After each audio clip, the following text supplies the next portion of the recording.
Welcome, Wild Card Network. I'm here with the head varsity football coach, Coach Philip Rivers. How you doing? Good, Maddox. So, we just finished off the regular season, went 10-0, just played UMS's last night, senior night. Kind of talk about how the atmosphere was and how it meant for you with it being senior night. Yeah, no, it was a heck of an atmosphere, a heck of a football game. I think all you guys would agree it's fun to play in those kind of non-region games, especially with 10-0 being on the line. Obviously, it was a packed house.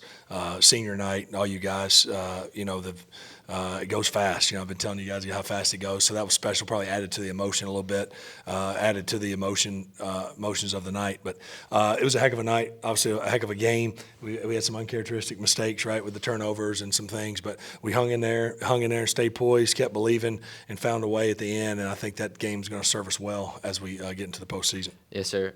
Now, talk a little bit about kind of the mindset going into that last drive. About a minute left. We're down 20-19, and we're starting all the way back, within very, very close to our own goal line. Kind of talk about the mindset and how you kind of approach that drive. Yeah, well, we started off with a little short pass and then a run, and then a short pass and then another run. Then we burned a timeout, and I looked up and I was like, all right, we're going to have to go a little faster than this.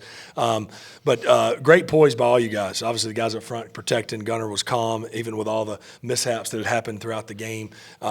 We hit the big one to B down on the corner route that got us to midfield, which was huge. And then we hit Tucker right after that. They got us to about the 35. And then we ended up having to throw a couple away. And then we threw Nigel a screen right there, which he never ran. I mean, he's ran it in practice, but he's never ran that play in a game. Converts there, and then we throw, B the ball down the sideline on the fake screen, and go. And then you guys did a great job with them bringing the house and us pitching it to Nigel there with 8 seconds left and scoring. So it was a heck of a drive, one that I think all of us will remember. But the biggest thing I remember is the look in you guys' face and your eyes were just like, we're gonna score, we're gonna win, we're gonna figure it out. There's no panic. There was never any panic. Y'all had great poise. The guys had great poise. And then to talk about our defense too, that stop they got, right? They had first and goal at the 9. Our D could have laid down and said enough, and they said no more, and they'd get them four and out right there with an incompletion and another clock stoppage on Noah running the quarterback out of bounds, which was huge, obviously with the time left remaining. So unbelievable finish to the game and just a heck of a night. What a fun way to get to 10-0. Yes, sir. And, let's talk about the 10-0 season. So the very first time in school history, region champs, kind of coming off on this high horse and, all outside. How do you kind of get the team prepared mentally to keep going and like, hey, we got more games coming up? Yeah, well, I think that, that really puts a stamp on our regular season. We finished in the number 1 ranked in the polls. We finished 10-0. I think at the playoff meeting there was 20 teams, I think, that were undefeated this year in all classes.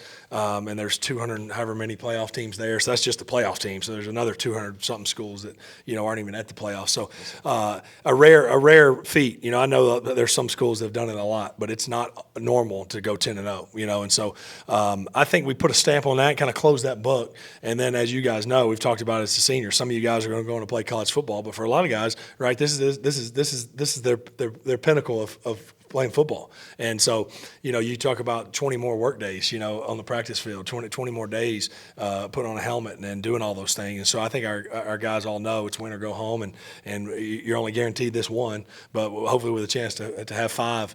And so I don't think there'll be any relaxing. I know there won't be. I can tell by the way you guys have practiced this week. So we're going to have the right approach, and we know how good it felt last year to go deep in the playoffs and how much it hurt to come up short. And so I think our approach is going to be as it should be heading into this postseason. Yes, sir. And looking at some of the stats, we had almost 2,000 yards rushing, over 2,500 yards passing, and our offense averaged, a little over 46 points per game. Kind of expectations kind of going into the season. Did you feel like the offense met those expectations, or how do you kind of feel like they performed? Yeah, I think so. And you look at, I think there's three receivers over 30 receptions. I mean, that's pretty remarkable as well. And the balance, we always talk about the balance. You mentioned that with some of the yardage there, the passing and running, and to finish right there with, I think now 6 turnovers total in the season is still a real low number. Obviously, we were on track. I think the state record is 4. And we were on track there, and they got away from us there in that game. But scoring 46 a game, right? That was the first game we didn't score in the 40s against UMS, right? We scoring 25 with 4 turnovers. So yeah, I think so. I think expectations was we expect to win, right? So I think that's the most important stat. But yes, I thought the offensive numbers were awesome, and I really think our defense has continued to improve as the year went. Shoot, we went against some tough opponents, some tough offenses, and you look at like the Jackson game, and you say, well, we gave up 39. How did the D play? Well, I mean, shoot, how does any D play against that bunch? So I said, well, the D played good, right? We got 2 interceptions, and we had a fumble with 13. So they're making the plays that they're turning the game right and getting the offense the ball back. So it's all about just continuing to make them snap it again. And I thought our defense has tackled better, right? We weren't tackling great early in the year. We're tackling a lot better. And so hopefully all those things come together and we can put it together now for 5 in a row. Yes, sir. And now, moving forward to the playoffs, we got the first game here at home against Pike County. Talk a little bit about Pike County and what you're kind of expecting out of them. Yeah, so it's a real athletic group. It's an athletic group. It's one. It's hard to evaluate. When you're or scout some of these opponents when you have no common opponents, which could be the rest of the way, unless some of our region teams make it deep in the postseason, which they very well may. And we hope we're there too. But so it's kind of hard to see. Like it's hard to gauge. How good is that guy? How fast is that guy? How big is that guy, right? When you don't know much about their region or their opponents they played, but they got some speed on offense, they got some size on the defensive front, and they're going to come down here fired up. I don't think they've been in the playoffs in a handful of years, so they'll be excited and ready to go. And teams like we would, right? Teams are going to be excited to play us. Because when you're ranked 1 and you've won 10 straight, teams get fired up to play you. So we'll be fired up as well. We'll be back at home. Our home crowd it continues to get better and better every week, and looking forward to watching you guys on Friday night.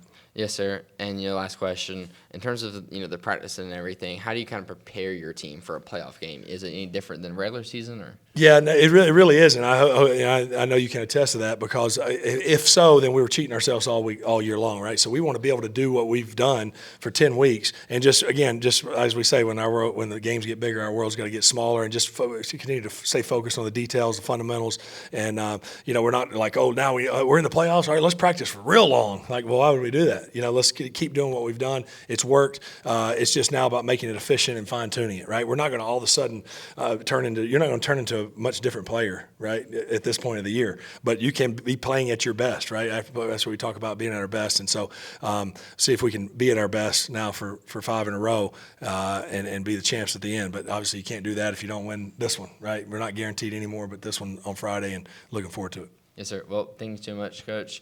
I appreciate y'all watching on the Wild Cardinal Network. We're here at the Rusty Gold Steelhouse. Go Cardinals.